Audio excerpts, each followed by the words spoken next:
Hello everyone and welcome. Sit back, relax, and get comfortable because this is a wonderful time for news stories from YellowCat. Write your favorite stories in the comments below and maybe they'll be in our new video. Let's get started. What's the worst tech job error you've seen? The business I work for has grown a lot in the past few years, and we hired a new salesperson. We're the UK branch of a French global company, and all of our new employees are sent to the head office in France to learn how to use our different software packages. This guy's wallet was stolen while he was partying in a sketchy part of town.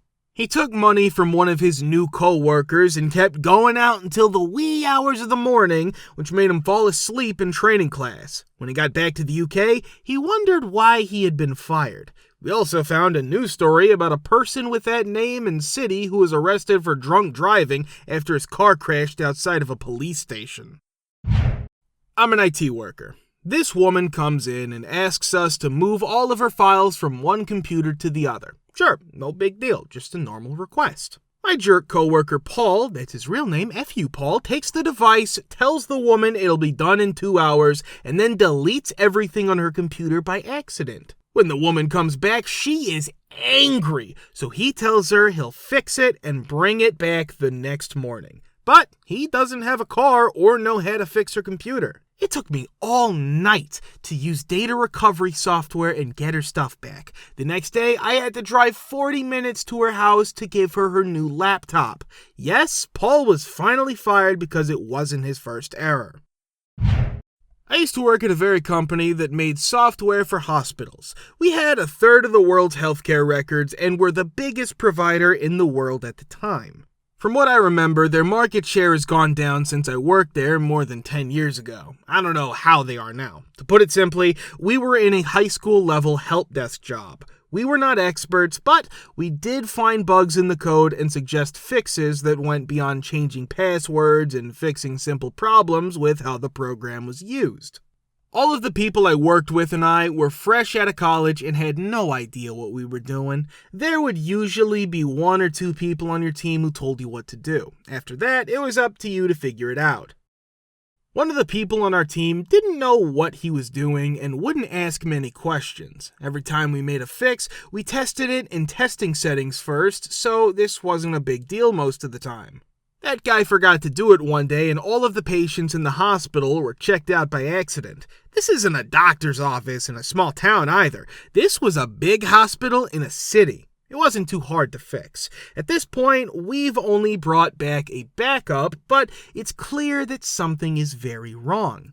Not only did he not lose his job, but he also got a very harsh talking to about it.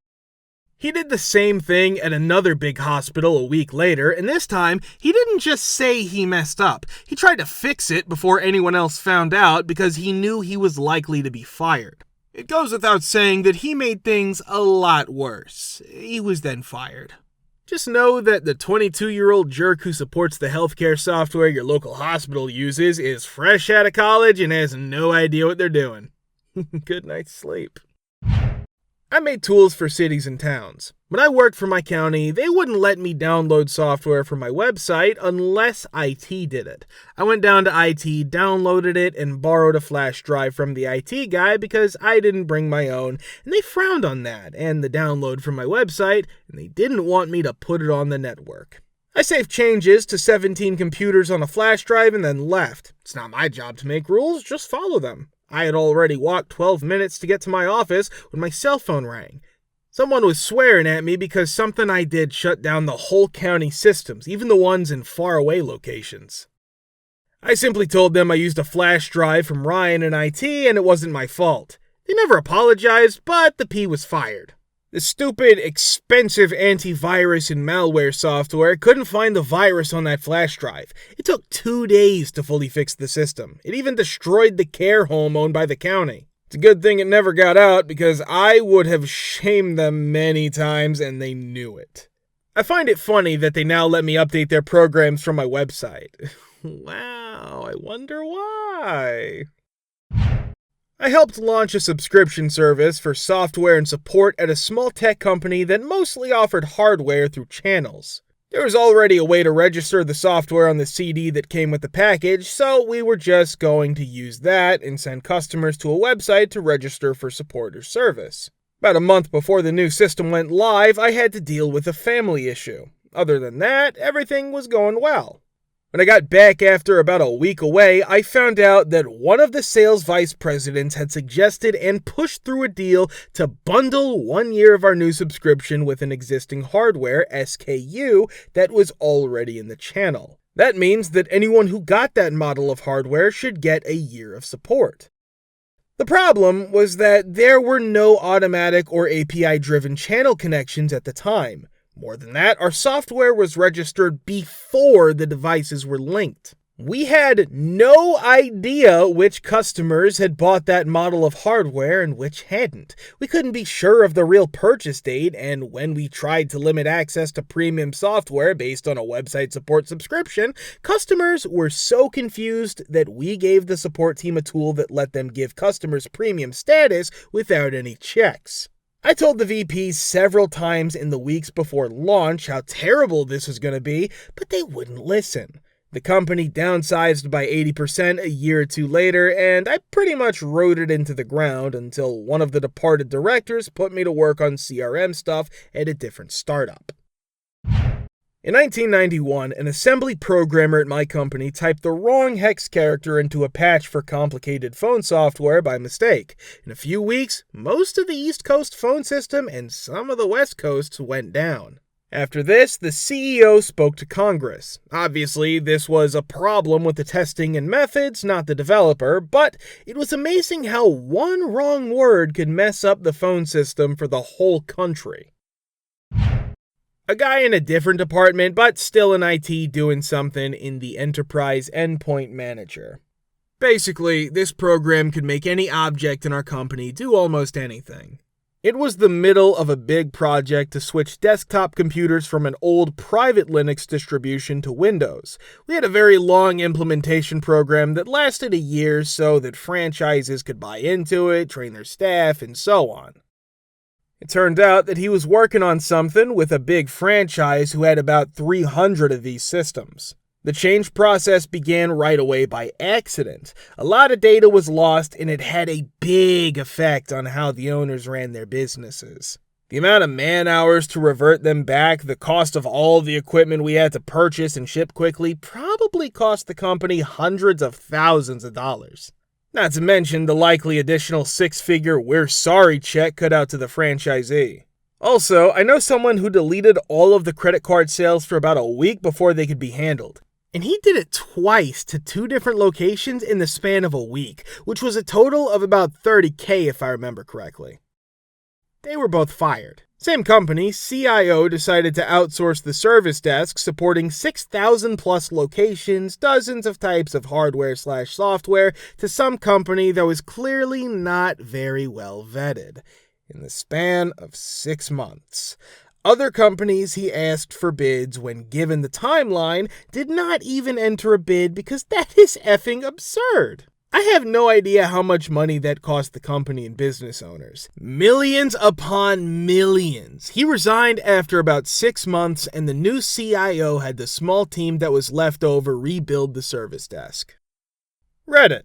What's your story of how your HOA screwed up? We just moved into a new house, and in the front yard there's an oak tree. Tree care professionals need to come out and take care of them, so I never mess with them or go near them. Well, one day I pull up and a 60-year-old man jumps out at me and tells me I'm effing up the oak tree. He gets very angry. I told him to go away because I hadn't done anything. I then get a notice saying that I've been climbing the tree with my rock climbing shoes, which is news to me because I have never owned a pair of rock climbing shoes in my entire life. At this point, I wrote them a long letter telling them that I would go to court if they didn't leave me alone. The cherry on top is that the group has landscapers who take care of some trees and shrubs. They started cutting down parts of the oak tree in my front yard by accident. Let me tell you, these guys have some good climbing shoes. On top of that, chainsaws are just cutting down trees. They didn't know it was an oak tree. The next day, old Mother Effer came to my door and asked what happened. I told him that his people messed up and that he should F off. He was then fired from the board. If there's one thing this should teach you, it's not to bother the new neighbors about things they aren't doing. When I acquired my automobile 3 weeks ago, it had one scratch that the dealer was mending, but otherwise was perfect. Since I was leaving town, I parked it in front of my parents' house the following weekend. The HOA hired property manager hit my new car while away. She dented the automobile but did no further damage. She left no information, but my parents posted to the local Facebook group. Thank goodness a neighbor observed what happened and told the property manager, PM. I called PM and she responded, "Yes, I crashed into it, but your car was parked illegally. I am not paying for it." I called the county and it turns out parking on the street in a private area is legal. Called PM again. She says, "Oh, well, my work will pay for it." I don't care who pays, so I instruct her to give me their info, which she does. I call her work and they say she crashed her own car. We're not paying. She shouldn't have been in the neighborhood. I call PM again and explain, "Listen, this car's been dented over half my ownership. Give me your insurance info or pay cash." She says, "All right, give me an estimate." After receiving an estimate, she says, "I want 3. This is getting old, so I say okay and get 3. They were all around the same price, but PM refuses to pay so much. She claims the HOA may pay for it because she worked there. Listen, I'm having this automobile repainted tomorrow. The dealer fixed the scratch. Just paying for the dent is cheaper. You can pay for it yourself or I'll get insurance to fix it tomorrow." Her response is silence. Next day, I phone my insurance agent and provide him the emails with her confessing she hit a parked car to avoid it raising my premium. PM gets irate and tells me her insurance went up $30 a month because this was her second accident in a few weeks after I fixed the car. The total for her parts of the repair, $243.62. She is now paying $360 a year for a while because she was difficult. She was fired from our neighborhood shortly after for trying to get the neighborhood to pay. During a severe drought, when it was against the law to water, the HOA decided that it had to do something drastic to keep the grass from going any other color. They got one of those businesses that paints your grass to make it look better than it really is. I'm sure there's more to it at a chemical level, but let's be real. You want to spray my lawn with chemicals. The HOA hired the company, and we were all expected to pay a portion of the cost on top of our normal maintenance fee. A lot of people were angry about this alone. What made things even worse was the very real worry that this wasn't good for our kids and pets. The only thing the single women on our HOA board cared about were power trips and cats. After being told over and over that it was safe for both dogs and kids, the first family to have their lawn treated was given a list of things they should and shouldn't do, like not touching the lawn for about 48 hours and taking your kids to the hospital if they put grass in their mouth, etc. The first family threw a fit and called everyone else right away. They even went to their neighbor's house to talk to the guy who was getting ready to do the next lawn. Then almost everyone in the HOA told the guy he wasn't allowed to mow their lawns. The guy insisted that because he was paid by the HOA, no one can tell him no. Even when guns were drawn, the police were called and other things happened.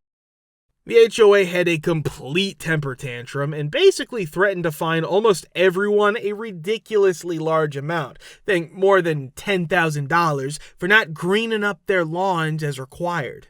It's important to note that the board got away with a lot of crap for a long time because they were retired and held their meetings during the workday. I guess if you tell everyone they'll get a $10,000 fine, they'll agree to take the day off. A lot of people showed up. The HOA board told them it didn't matter because they were the board and everyone else should go F off. Hey, did I say that everyone in my HOA under the age of 90 is a young professional? That includes almost a dozen lawyers of different types. Someone finally pointed out that our rules let us recall the board and choose a new one if a special quorum was met. It only took minutes. The HOA needed a stupid number of 4 people to do business, but if more than 40% of the people showed up to a meeting, they could force a vote to get rid of the board and choose new leaders. Yes, we did. All of them were called back. People chose new leaders. The HOA meetings were moved to the weekends. We also changed the rules so that everyone in the HOA was on the same committee. This gave everyone more power over these issues. The executive group still has some power, but we gave most of the power to all the homeowners. The old jerks who wanted to make everyone's lives a living H first tried to sue the HOA to get power back. Immediate fail. Then they failed in their attempt to portray the new president, a neurologist, and his wife, a Unitarian minister, as immoral occultists who wanted to turn the place into something obscene. They got fined a lot for breaking our no signs rule by putting up MAGA signs on their yard and complaining that we were limiting their freedom of speech. In response, we kicked their mahjong group out of the common room. Who's that S in your house, Granny? Thank you for listening to these stories. If you want to see new videos, be sure to subscribe to the channel and don't forget to hit the like button.